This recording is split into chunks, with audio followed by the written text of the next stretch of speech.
আসসালামু আলাইকুম। ঈদ মুবারক সবাইকে। আশা করি সবাই ভালো আছেন, সুস্থ আছেন। প্রথমেই সবার জন্য দোয়া করি, বিশেষ করে যারা বন্যা কবলিত। ঈদের সময় এমন অবস্থা, এত বৃষ্টি, চারিদিকে থই থই পানি, ভাবতেই অবাক লাগে। এরপরেও বলছি আল্লাহর ইচ্ছা সবই ঠিক হয়ে যাবে ইনশাল্লাহ। মানুষের জীবনে খারাপ সময় আসতেও দেরি লাগে না, আবার ভালো সময় আসতেও দেরি লাগে না। ধৈর্য হচ্ছে সব কিছুর সমাধান।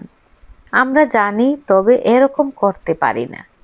আমি আমার নিজের কথাই বলছি, সব সময় ধৈর্য ধরতে পারি না, কিন্তু চেষ্টা করি ঠিকই।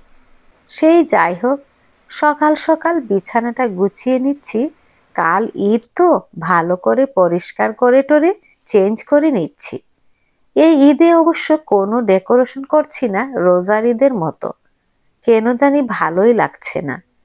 রোজা আসার আগে যেইভাবে সারা বাড়ি সাজিয়ে তুলি, সেই রকম করছি না আর কি। যেইভাবে পারছি একটু একটু ক্লিন করে নিচ্ছি। তো এসে গেছি কিচেনে, স্কুলের জন্য লাঞ্চ বানিয়ে তারপর নাস্তা রেডি করব। কোনো কোনো দিন আমি রাতেই বানিয়ে রাখি, যাতে সকালে উঠে ঝামেলা না হয়। এদেশে স্কুল, কলেজ, ইউনিভার্সিটি এত তাড়াতাড়ি স্টার্ট হয়, কি বলবো। বাংলাদেশে আমরা 9টা, 9:30টায় ঘর থেকেই বের হতাম। জানি না এখন কিরকম অবস্থা। তো আজ এ পর্যন্তই। ভিডিওর কোনো অংশ যদি এতটুকু ভালো লেগে থাকে, প্লিজ লাইক, শেয়ার এবং সাবস্ক্রাইব করবেন।